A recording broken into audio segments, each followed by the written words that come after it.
हम अपने पहले के वीडियोस में बात कर चुके हैं कि इंडियन बिजनेसेस के लिए प्राइवेसी कंप्लायंस प्रोग्राम की क्या अहमियत है। अहमियत में मैं आपको ये भी बता दूं कि हम ये उम्मीद रख रहे हैं कि इंडियन डीपीडीपी एक्ट अप्रैल 2025 में फॉर्मलाइज हो जाएगा, उसके रूल्स फाइनलाइज हो जाएंगे, तो फिर हमारे बिजनेसेस को तो वैसे ही इसका ध्यान रखना पड़ेगा। आज हम बात करने वाले हैं उसी सीरीज़ में कि यूज़र राइट्स के बारे में क्या ध्यान रखना चाहिए।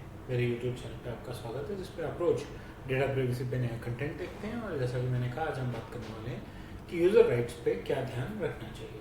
हम अभी तक क्या कवर कर चुके हैं। हम ये देख चुके हैं कि प्राइवेसी कंप्लायंस प्रोग्राम क्या होता है, उसकी इम्पोर्टेंस क्या है, खास करके भारतीय बिजनेस के लिए प्राइवेसी कंप्लायंस प्रोग्राम की क्या इम्पोर्टेंस है। और शुरू किया था हमने टीम बनाने से।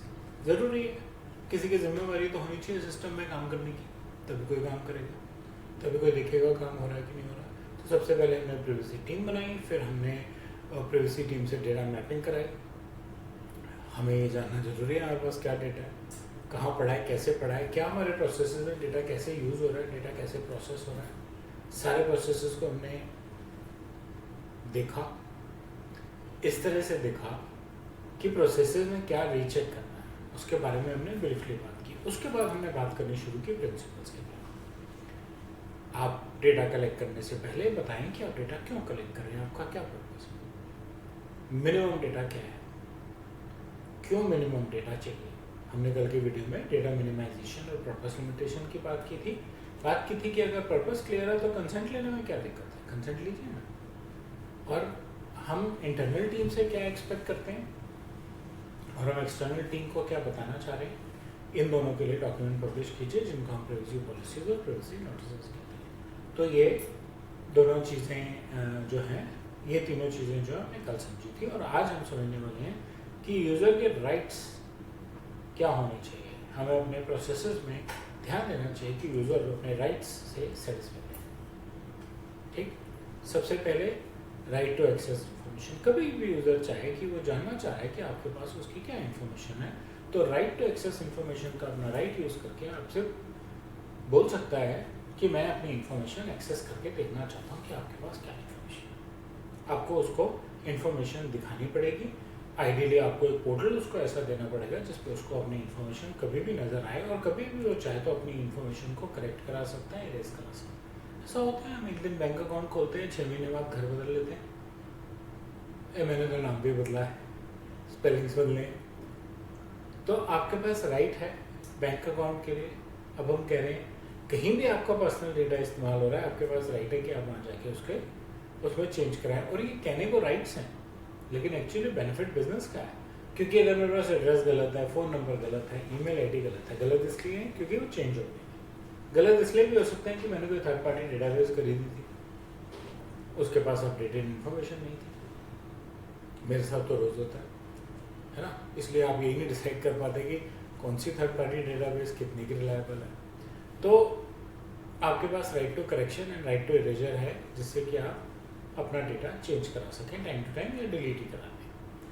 फिर आता है राइट टू डेटा पोर्टेबिलिटी। पूरी डिटेल्स अभी नहीं है, लेकिन राइट टू डेटा पोर्टेबिलिटी का मतलब है कि अगर आप चाहते हैं कि आप इस प्रोवाइडर से हटा के अपना डेटा किसी और प्रोवाइडर से प्रोसेस करें, तो आपको राइट टू डेटा पोर्टेबिलिटी आप यूज़ कर सकते हैं। मतलब आप इस प्रोवाइडर से एज इट इज़ पूरी इंफॉर्मेशन लेके एक कंप्यूटर रीडेबल फॉर्मेट में, जैसे PDF है, कॉमन है ना, उस कॉमन कंप्यूटर रीडेबल फॉर्मेट में अपना डेटा लीजिए और किसी दूसरे प्रोवाइडर को दे दीजिए, वो पॉपुलेट कर लेगा, वो उसको इस्तेमाल करके आपको आगे ले जाएगा। फिर आता है राइट टू बी इन्फॉर्म्ड। आपका राइट है, आप चाहते हैं कि आपको कोई इन्फॉर्म करे अगर कभी कोई भी प्रोसेस में, किसी भी एक्टिविटी में कोई चेंज है, तो आपको इन्फॉर्मेशन ऑटोमेटिकली मिलनी चाहिए। तो आप right to be inform use करते हैं। राइट टू विड्रॉ कंसेंट, इसीलिए हमने कल बात की थी कंसेंट ग्रेन्युलर होना चाहिए। डीपीडीपी एक्ट कहता है आप लिखिए मुझे ये इन्फॉर्मेशन चाहिए, इसके अगेंस्ट में ये सर्विस दूंगा और इसके लिए मुझे कंसेंट चाहिए। हमने कल वाले उदाहरण में भी यही बात की थी। ठीक, आप पिछला वीडियो देख सकते हैं।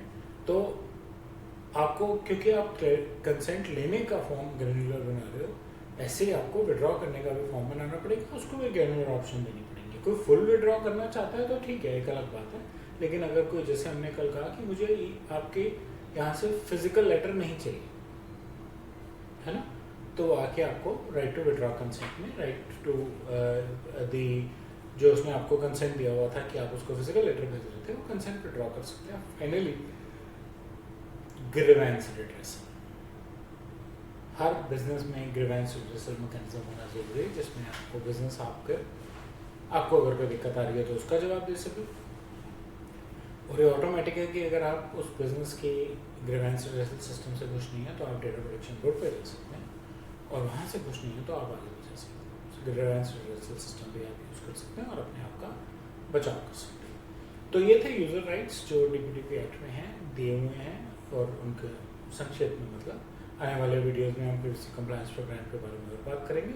अगर आपको मेरा वीडियो अच्छा लगा तो बेल और लाइक आइकन दबाएं, मेरे चैनल से सब्सक्राइब करें और अपना फीडबैक कमेंट सेक्शन में शेयर करें।